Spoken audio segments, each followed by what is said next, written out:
Welcome to a deep dive into Letting Go by David R. Hawkins. This book really jumps headfirst into this whole wild search for inner peace. I mean, you've probably already tried a bunch of things yourself, Oh, right? totally. Meditation apps or gratitude journals, hmm maybe even one of those super sparkly mood rings. Oh, yeah. And that's actually kind of where Hawkins starts. Yeah. You know, that huge list of everything we try to make ourselves happy. It's it's pretty wild. He throws in everything from like traditional spiritual stuff to, well, let's just say some methods that are maybe a little less traditional. Oh, yeah. Reading the intro to this book, I was laughing out loud at some of the things people try. It's like we're all just desperately running around looking for that one magic solution, Yeah. something outside of ourselves that can fix what feels broken on the inside. What really struck you about this opening? You know, I think it's that feeling of frantically searching. Like Hawkins really nails that feeling, and I think it's so relatable. Like we're constantly bombarded with messages about what to buy, what to achieve, what we need to become to be happy. But Hawkins is saying that that desire, that constant seeking, is actually the root of the problem. It's like we're trying to fill up a bottomless pit with stuff, but it never really works. So all this striving for more, all this self-improvement stuff, it's actually keeping us stuck. That's a pretty big idea. How does he convince us of that? Well, I think he does it by questioning, by challenging some of our basic assumptions about happiness. Like we tend to think of happiness as something we need to get, something we need to achieve. But Hawkins is saying true happiness, that lasting inner peace that comes from letting go of the pursuit itself. So the answer isn't adding more to our lives, it's about subtracting, Yeah. about letting go. So what exactly are we supposed to let go of? You know, it's not so much about specific things. It's more about a mindset. Letting go of that constant struggle, the need to control everything, to improve everything, to fix everything. We're so used to this idea that happiness is something we need to work towards, like it's a destination. Hmm.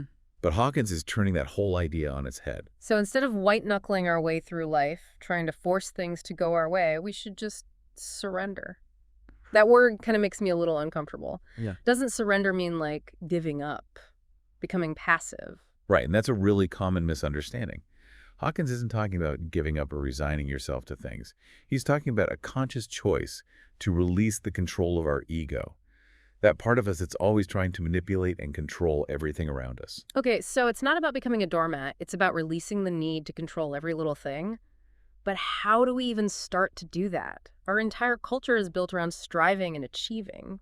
He actually starts, this might sound counterintuitive, but he starts by talking about confusion. Yeah.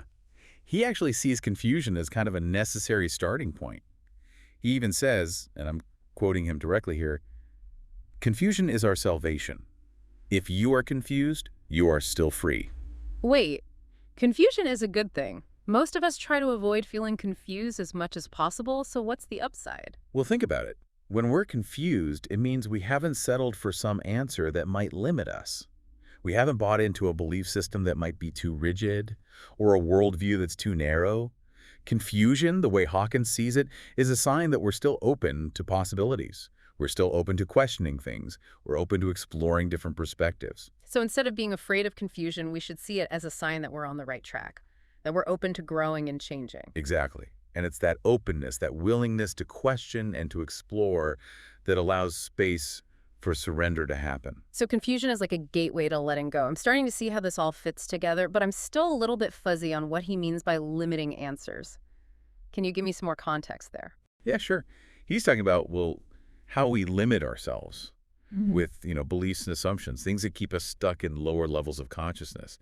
And he actually maps all this out with something he calls the map of consciousness.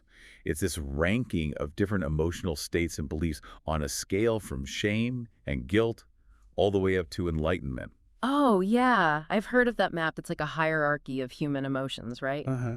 With the lower levels, those are associated with negativity, and the higher levels are more positive states of being. Exactly. And what's so fascinating is that he connects these levels to our energy. Yeah. To our ability to actually experience happiness. So those limiting answers he's talking about, those are often beliefs or emotional patterns that trap us on the lower levels of that map. So things like fear or anger, even pride, those can actually prevent us from experiencing true happiness. Yeah, that's the idea. That makes a lot of sense. Yeah. But how do we actually move up the map? Is that where letting go comes in? You got it.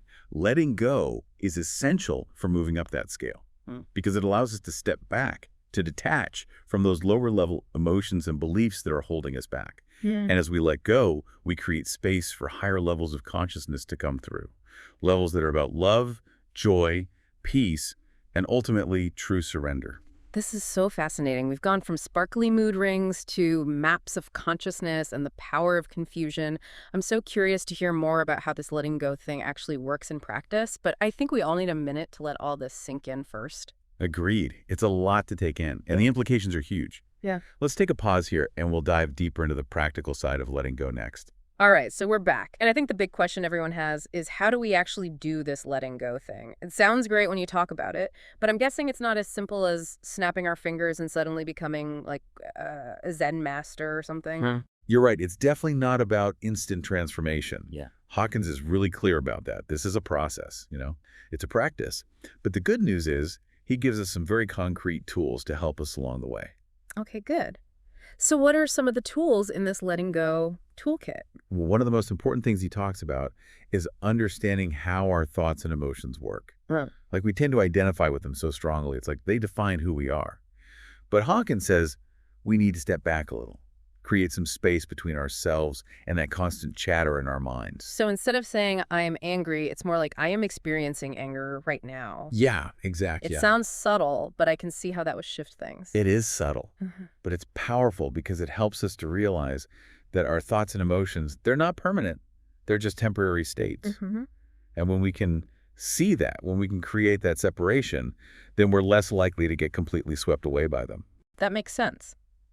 But how do we actually do that? Like our minds can be so loud and relentless sometimes, especially when we're dealing with really strong emotions. Does Hawkins have any practical tips for quieting that mental storm? He does. One of the simplest things, and it's also one of the most effective, is focusing on the breath. It's a classic mindfulness technique, but it really works. It brings us back to the present moment, to the physical sensations happening in our body. It helps us get out of our heads. You know, it's funny because I've actually noticed that myself. When I'm stressed or overwhelmed, I instinctively take a deep breath. Like my body just knows what to do even before my mind catches up. Right. That's the wisdom of the body. Yeah. And the more we practice paying attention to the breath, the easier it becomes to use it as a tool for calming the mind and creating that space between us and all those thoughts and emotions. So deep breathing, check. What else is in the letting go toolkit? Another practice he recommends is journaling. And not just, any kind of journaling, but a very specific type where you just write down whatever's going on in your mind, all your thoughts and feelings, without censoring anything or judging yourself. You just let it all flow out onto the paper. I've tried journaling before, but I always felt like I had to make it sound good or insightful. Is Hawkins saying it's okay to just let it all out, even the messy stuff? Exactly. The whole point is to express those thoughts and emotions fully, to get them out of your system. And then, once you've done that, Hawkins suggests literally letting go of them. Like you tear up the paper or you burn it. Wow, that's some powerful imagery. It's like a symbolic way of releasing those negative energies. That would be very cathartic, I think. It is. And sometimes even just the act of writing it down can be enough to loosen their hold on us. Okay, so we've got deep breathing and journaling. What else? Yeah, there's got to be more to this letting go process than just breathing and writing. Right? Well, there's one more tool that Hawkins really emphasizes, and it's a big one: forgiveness. Forgiveness. I knew that was coming. It seems like it's always on the list of things we're supposed to do to be more spiritual, but honestly, sometimes it feels like the hardest thing in the world. So how does Hawkins approach this seemingly impossible task?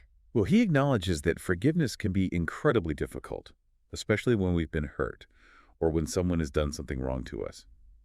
But he talks about it in a way that's more about freeing ourselves than about saying that what the other person did was okay. So it's not about saying that their actions were okay. It's about letting go of that anger and resentment that we're carrying. Exactly. Because holding on to all those negative emotions, it really only hurts us in the end. It keeps us trapped in the past. And it prevents us from moving forward and experiencing true happiness and peace.